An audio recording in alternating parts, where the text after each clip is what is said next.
¿Qué tal si le pedimos al Señor de que este año que viene seamos moldeados más a su imagen y que Él pueda estar complacido con nuestras vidas y que podamos ser transformados por Él, la obra de Él, y que eso nos haga gozosos, que tengamos la perspectiva tan buena que el gozo fluya de saber que estamos agradando a nuestro Dios y que es la obra de Dios. Vamos a seguir el estudio de Filipenses 4:10 al 13, estamos verso por verso. La iglesia de Filipos era una iglesia que no miraba si otros hacían o no hacían, si otros daban o no daban. La iglesia de Filipos tenía los ojos puestos en el Señor. Y decía, Pablo es un siervo de Dios, vamos a apoyarle. Pablo nos trajo el Evangelio, vamos a apoyarle. Y no le preguntaron a Pablo, le apoyaron, punto. Tenían el corazón en el Evangelio. Ahora, las iglesias de sufrían persecución y pobreza, pero entre su pobreza apoyaron. Era una iglesia generosa. Y vemos que en 2 Corintios, vemos que también cuando estaba en Corinto, recibió apoyo. 2 Corintios 11, versículo 9. Esta enseñanza es muy oportuna, porque hablar de la generosidad de la iglesia de Dios. 2 Corintios 11, 9, Pablo dice, cuando estaba con vosotros, a la iglesia de Corinto, está escribiendo esta carta, la escribe desde Éfeso en su tercer viaje misionero. Y le dice, cuando estaba con vosotros y tuve necesidad a la iglesia de Corinto, a nadie fui carga. Pablo a la iglesia de Corinto no le pidió ni 5, porque no quería que creyeran que él estaba tras el dinero de la iglesia de Corinto, o de los creyentes en Corinto. Entonces Pablo trabajó con sus propias manos, haciendo tiendas, remendando tiendas. Ese era un trabajo. Pero los de Filipos le mandaron ayuda para que Pablo pudiera dedicarse al Evangelio. Entonces vemos que Pablo dice a los corintios, a nadie fui carga, pero cuando los hermanos llegaron de Macedonia, la región donde está Filipos, y particularmente Filipos, suplieron plenamente mi necesidad, y en todo me guardé y me guardaré de seros carga. Pablo dice, yo no quiero ser carga para ustedes. Yo no quiero que ustedes piensen que estoy tras su dinero. Yo estoy aquí por sus almas. Pero menciona la iglesia de Filipos, una iglesia generosa. Y estando en arresto domiciliario en Roma, vuelve a recibir apoyo. Filipenses 4:18. Ahí dice, lo he recibido todo y tengo en abundancia, estoy bien abastecido habiendo recibido de Epafrodito. Epafrodito es un siervo de la iglesia de Filipos. La iglesia de Filipos manda a Epafrodito hacia Roma para llevar ese apoyo. En ese tiempo no había avión, no había trenes. Era peligroso viajar. Eran 750 millas en línea directa a través de mar y montañas. Obviamente no vas a ir por aire. Entonces era mucho más de 1200 kilómetros.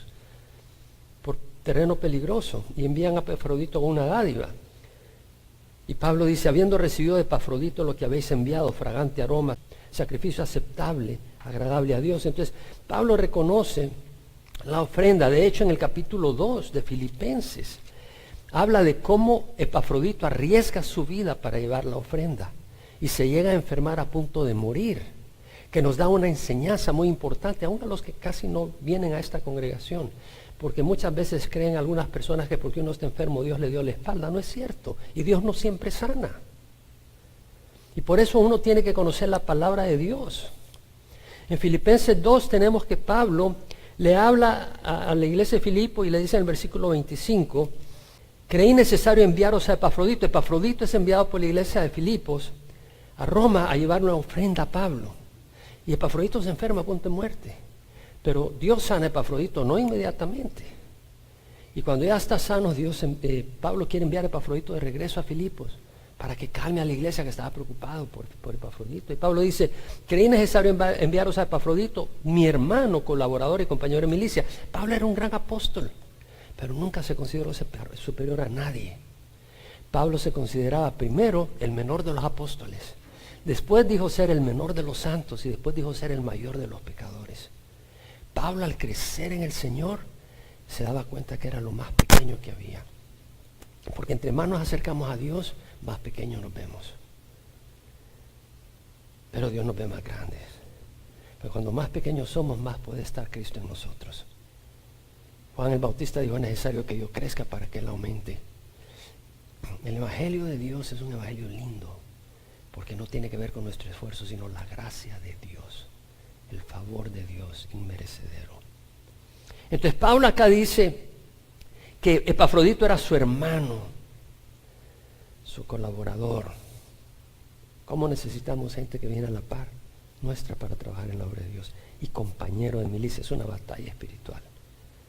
Quien también es vuestro mensajero y servidor para mis necesidades.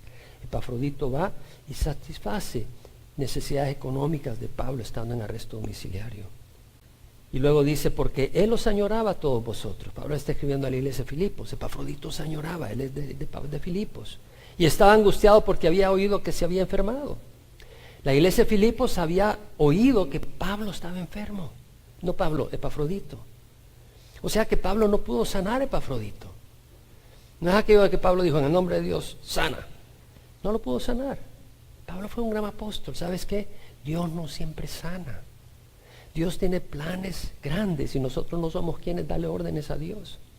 Podemos pedir que sane y Dios sana en ocasiones. A mí me ha sanado milagrosamente en ocasiones y en otras no. Dios es soberano. Nosotros no decidimos cómo Dios va a operar. Él es el encargado, no nosotros. Y vemos acá que dice, en verdad estuvo enfermo a punto de morir, pero Dios tuvo misericordia de él, y no solo de él, sino también de mí, para que yo no tuviera tristeza sobre tristeza. Pablo dice, Dios finalmente sana a Epafrodito, tuvo misericordia de él y de mí, para que no tenga tristeza sobre tristeza. Lo que Pablo está diciendo es que a veces hay tristeza en el camino. Esa gente que dice, si tú conoces al Señor siempre es alegría. No, a veces hay tristeza, a veces hay muertes, a veces hay golpes, a veces hay traiciones. Y Pablo está haciendo referencia a eso y dice, te he enviado a Epafrodito con mayor solicitud para que al verlo de nuevo os regocijéis y estés más tranquilo en cuanto a vosotros. Yo esté más tranquilo. O sea, Pablo quería enviar a Epafrodito y que Epafrodito después le dijera cómo estaba la iglesia en Filipos. Recibidlo pues en el Señor con todo gozo y tened en alta estima a los que son como Él. Pablo está hablando de honrar a aquellos que están sirviendo en el Evangelio. Porque estuvo al borde de la muerte por la obra de Cristo, arriesgando su vida para completar lo que faltaba hacia mí. Pablo está hablando de que la iglesia de Filipos tenía una obligación hacia Pablo para proveer lo que faltaba, completar lo que faltaba en vuestro servicio hacia mí. Pablo está reconociendo que la iglesia de Filipos tenía una obligación hacia su pastor. De nuevo, no estoy hablando por mí, en serio, porque la mente puede decir al pastor hablando por él. Pero aplíquelo en cualquier iglesia, de todas maneras. Pero es interesante que vemos la generosidad. Ahora, Pablo, póntete a pensar cuando Pablo dice, me alegré grandemente en el Señor, de que ya al fin habéis reavivado vuestro cuidado para conmigo.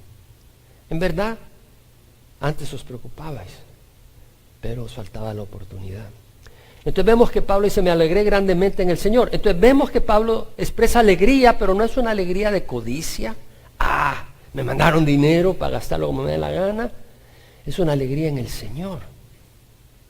Me alegré grandemente en el Señor. Es decir, Pablo expresa que su alegría es una alegría espiritual, no es una alegría carnal del dinero, de la codicia, de la avaricia, sino es una alegría por otro motivo. Porque esa ofrenda, esa preocupación mostraba amor de los filipenses.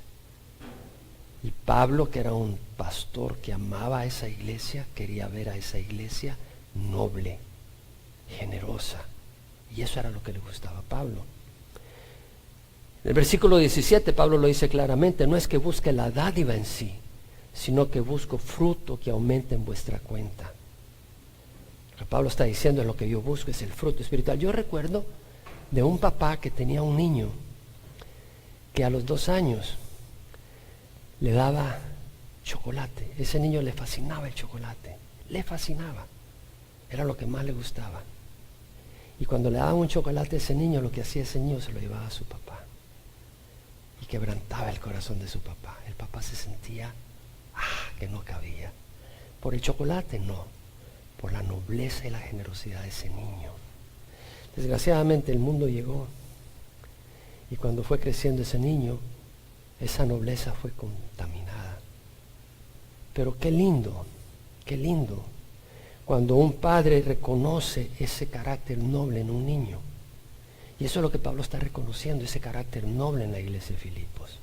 No es porque quiere el chocolate, es porque ve la nobleza y la generosidad.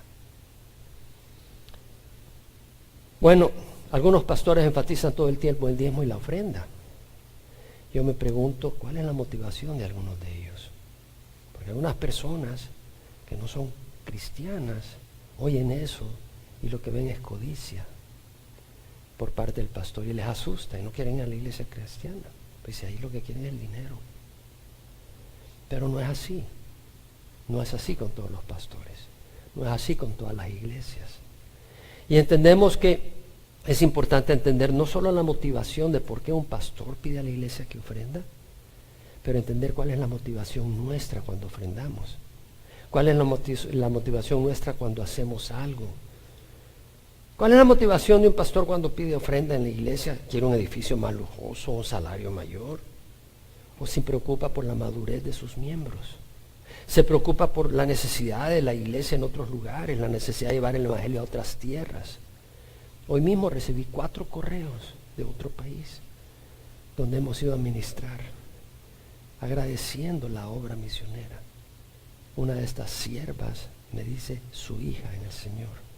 No me dice en el Señor, su hija, y me llama su hija, en una tierra donde he ido 2 veces este año.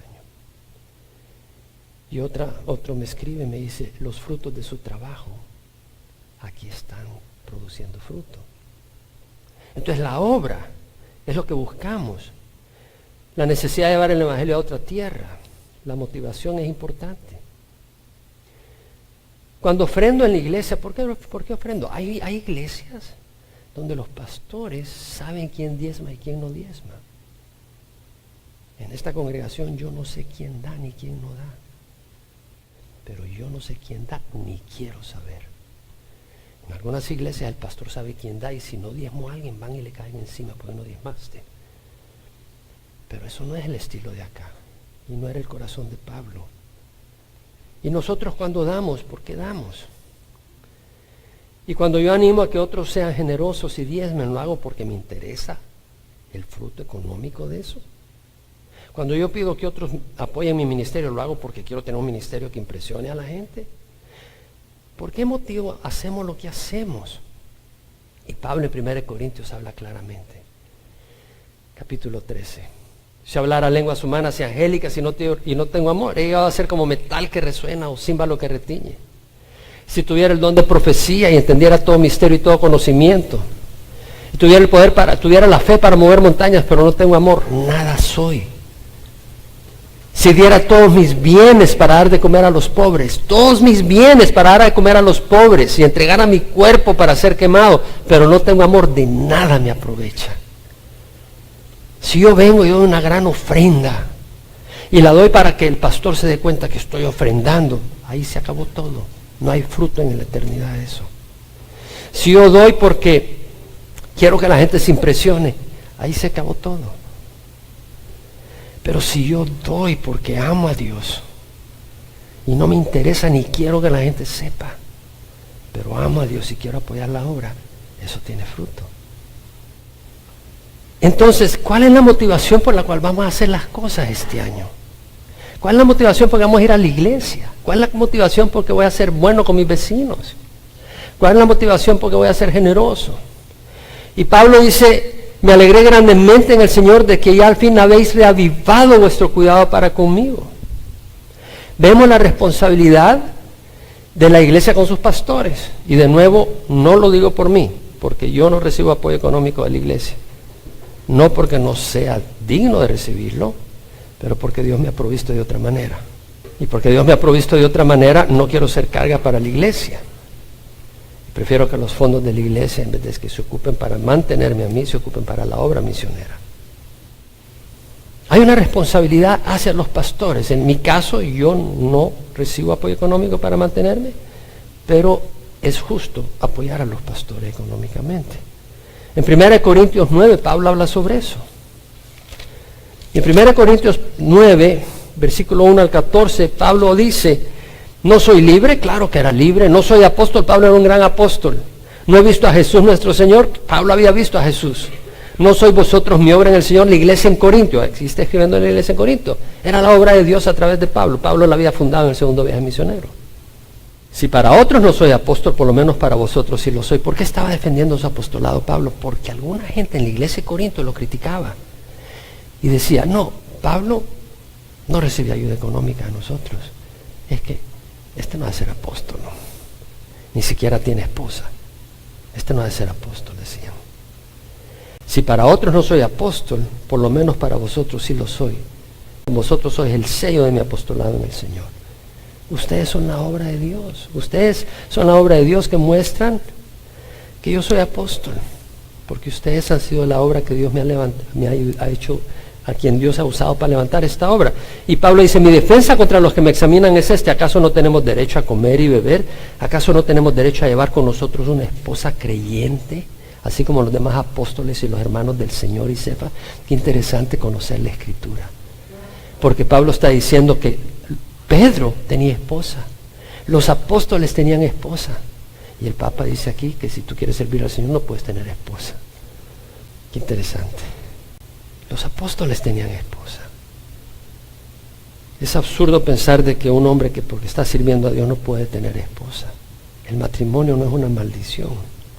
Es un regalo de Dios. Claro, si Dios está en medio de él, si no se puede convertir en un infierno. Pero el matrimonio es un regalo de Dios. Dios dijo, no es bueno que el hombre esté solo. Le haré una ayuda idónea. La sexualidad dentro del matrimonio es un regalo de Dios. No es algo inmundo. Pero Pablo se cree que la esposa lo había dejado por el Evangelio. Es una de las posibilidades.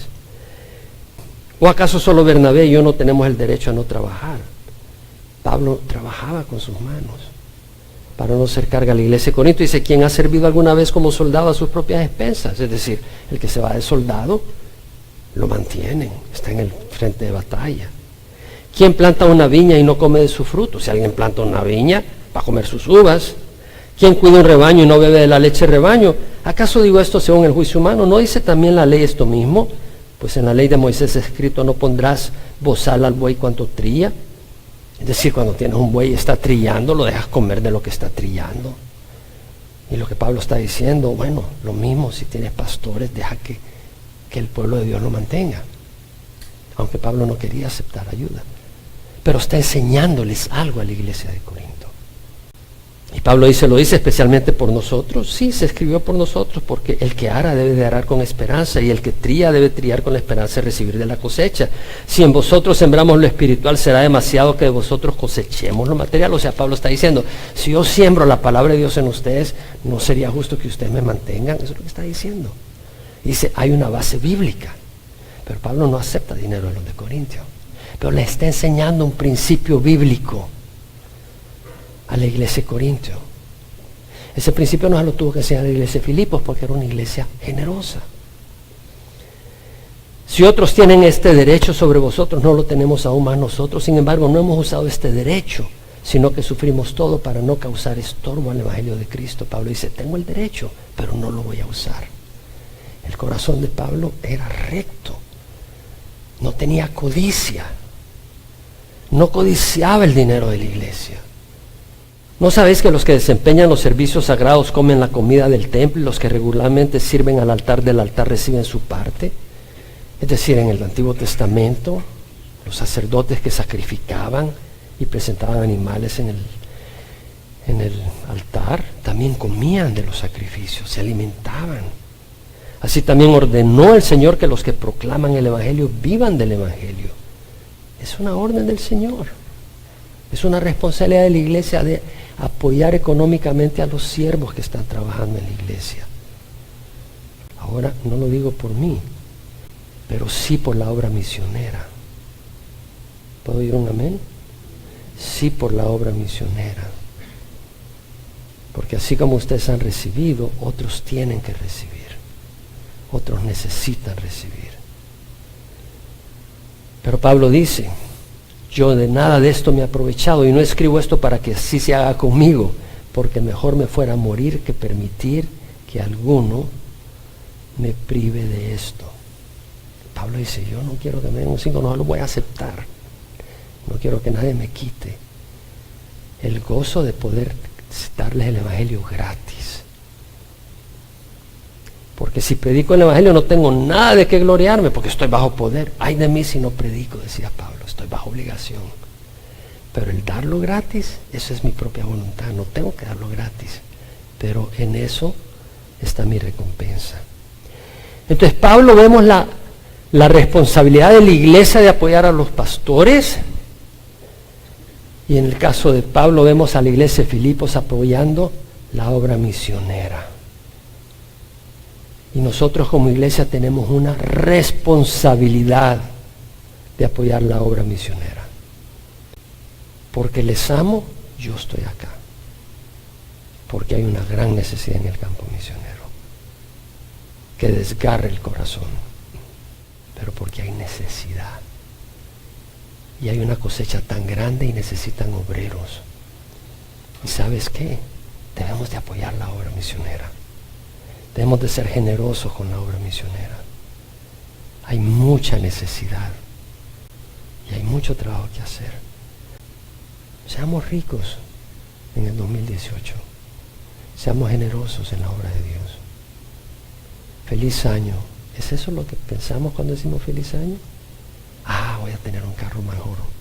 ¿Qué tal si feliz año va a ser, vamos a ser usados por Dios más grandemente para que otros sean enriquecidos con lo que Dios nos ha dado? Pablo dice, en verdad antes os preocupabais, pero os faltaba la oportunidad. Los filipenses se preocupaban por Pablo, lo amaban su ministerio, la obra de Dios por medio de él, las almas perdidas que había que alcanzar, las iglesias por edificar, y aprovecharon a apoyarlo.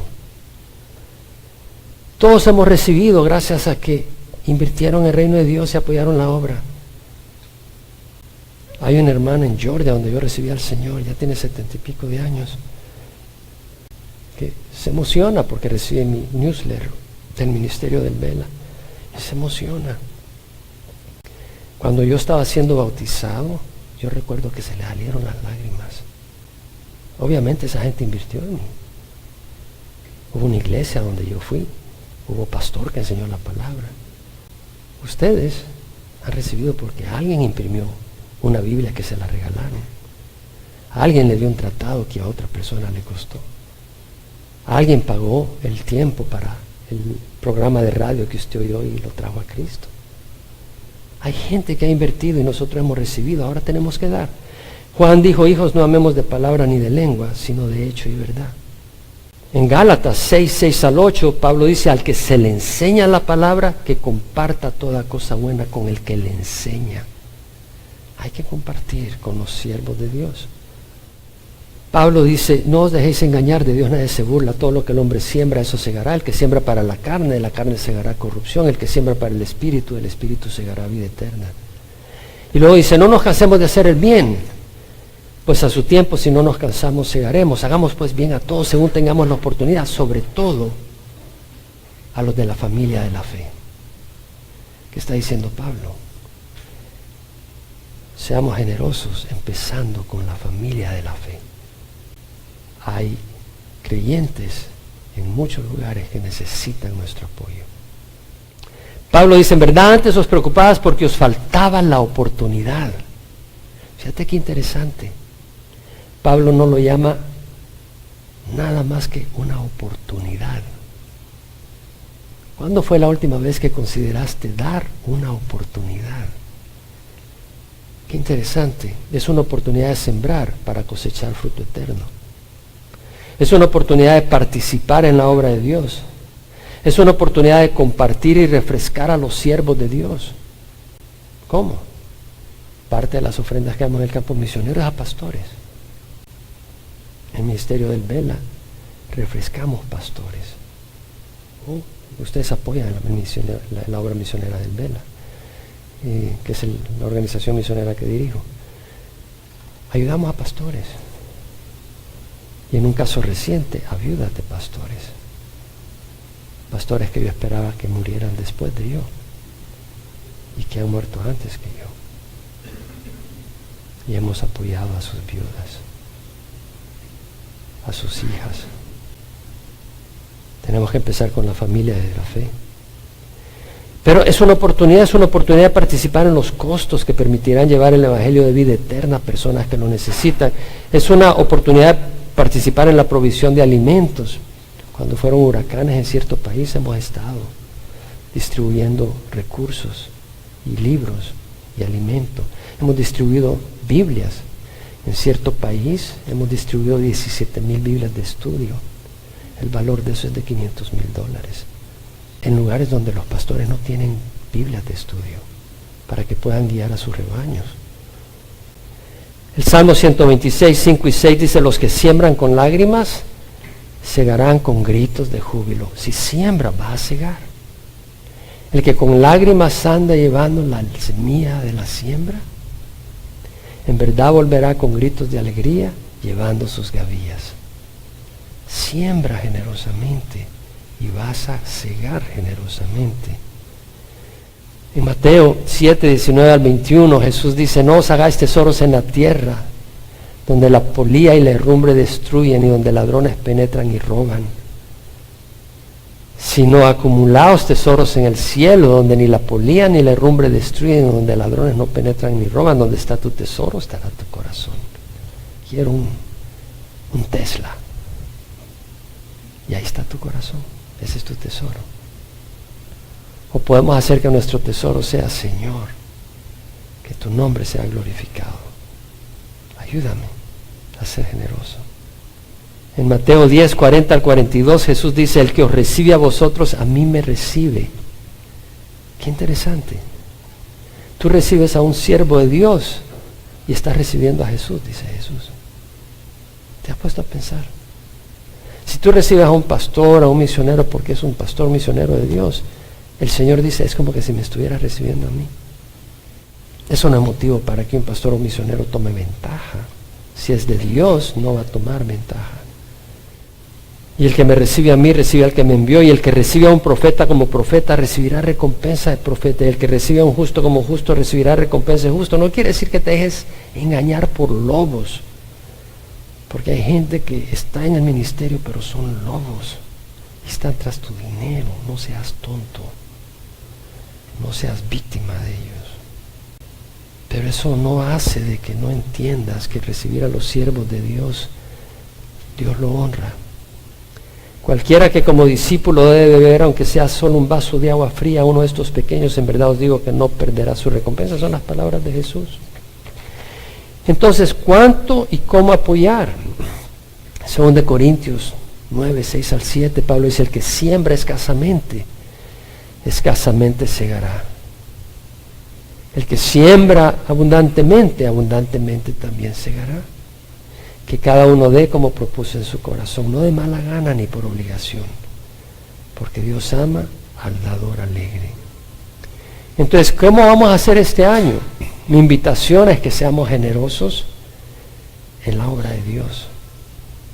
Que no pensemos en el 2018 cuánto más rico voy a ser, sino cuánto más rico voy a ser hacia la obra de Dios. Cuánto más generoso voy a ser en las cosas de Dios. Vemos la motivación y vemos el amor generoso. Pero ahora quiero tocar el tercer punto y les pido su paciencia. Es muy importante. Pablo dice: no que hable porque tenga necesidad. No que hable porque tenga escasez, porque he aprendido a contentarme cualquiera que sea mi situación. Se vivirá en pobreza y se vivirá en prosperidad. En todo y por todo he aprendido el secreto, tanto de estar saciado como de tener hambre, de tener abundancia como sufrir necesidad. Todo lo puedo en Cristo que me fortalece. ¿Y qué está diciendo Pablo? Pablo dice: no que hable porque tenga escasez. Claro que tenía escasez, estaba en prisión. Pero eso no era lo que lo motivaba. Lo que lo motivaba era el crecimiento espiritual de la iglesia. Y póntete a pensar que hoy en día tú enciendes la televisión y lo que oyes es un discurso de superación personal, de cómo tener éxito en el mundo. Pablo no estaba hablando de eso. Pablo estaba hablando de estar contento, en pobreza o en riqueza.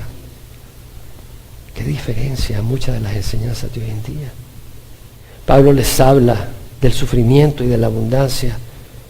Pablo no les dice que la meta es ser millonarios, esa no es la meta del cristiano. Pablo les habla de contentamiento. ¿Qué tal si este año Dios nos ayuda a estar contentos en nuestras circunstancias? Esa sería mucha madurez, ¿no creen?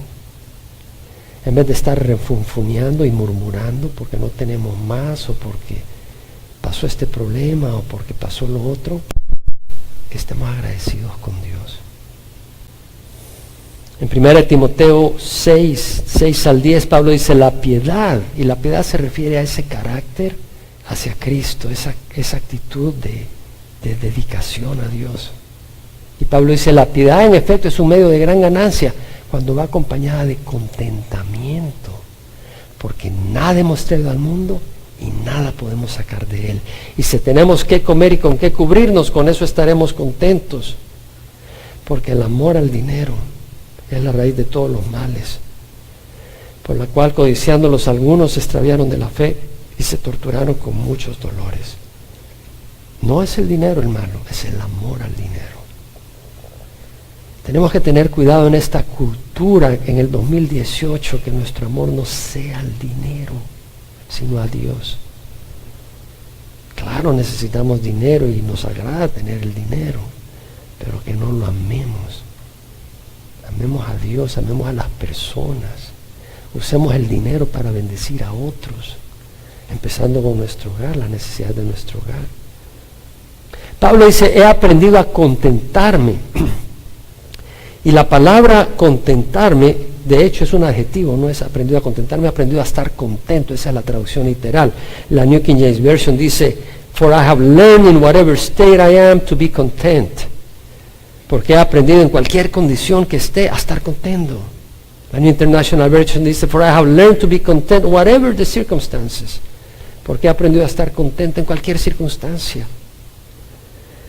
Y la palabra en el griego es una palabra que quiere decir calmado, satisfecho, sin estar ansioso, frustrado, codiciando, ambicionando más, intensamente inquieto porque quieres una mejor condición, infeliz y perturbado porque el vecino tiene un buen carro y tu carro no está tan bueno.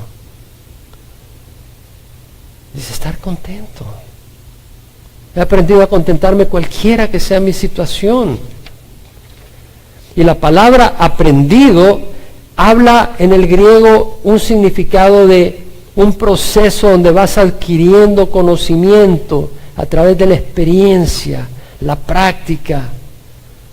Es decir, Pablo no conoció contentamiento, nomás vino al Señor. Tuvo que sufrir privaciones. Y al principio lo sacaron de quicio. ¿Y por qué? Y en el proceso fue dando cuenta que Dios está en control. Y en vez de inquietarse, tuvo paz. Ya no se perturbaba. Pudo entender y experimentar cada vez que Jesús no se olvida de nosotros. Que Jesús nos ama. Que el Espíritu Santo nos puede fortalecer en tiempos de pobreza y nos puede cuidar en tiempos de abundancia. Porque la abundancia puede destruirnos. A veces la pobreza no nos destruye, la abundancia es la que nos destruye. Pablo entendió que Dios provee en su tiempo y a su manera. Y todo lo obra para nuestro bien. De hecho, las circunstancias, pobreza o riqueza, no son accidente. Son parte del plan de Dios para moldearnos a la imagen de Jesús y para trabajar en nosotros como el fuego refina el oro, y también para trabajar en otros a través de lo que está haciendo en nosotros. Entonces, pobreza o riqueza es parte del plan de Dios. No es accidente, no está fuera de las manos de Dios. Y por eso Pablo dice, sé vivir en pobreza y sé vivir en prosperidad. En tiempos de pobreza, unos muchas veces están más apegados a Dios. Señor, no tengo pan, ¿cómo voy a hacer? Y ahí está bien pegado. Viene a la iglesia hasta 3 veces al día. Pero muchas veces cuando alguien ya sale adelante, se olvida de Dios. No, ya no te necesito, Señor. Cuando hay riqueza, se olvidan de Dios. ¿Por qué? Porque esa gente no ama a Dios, ama la provisión que Dios le da. Qué triste que amen el dinero que Dios les da y no amen al Dios del dinero. Qué triste que alguien te busque porque tú le ayudas, pero no porque te aman. Cuando ya no te necesitan, ni se te acercan. ¿Por qué buscas a Dios? ¿Para que te tenga un trabajo? ¿Para que te tenga salud? Si por eso lo buscas, nunca lo vas a servir en la iglesia. Porque lo único que estás buscando es el dinero y la ayuda económica y la protección. No amas a Dios. Si amas a Dios, le vas a servir. Porque tendrás un corazón agradecido. Y si tienes abundancia, recuerda, no eres dueño del dinero. Eres mayordomo de lo que Dios te ha puesto en tus manos. Te toca administrarlo. Pablo dice, sé vivir en pobreza y sé vivir en prosperidad en todo y por todo. La verdad que la traducción en inglés dice, in any and every circumstance.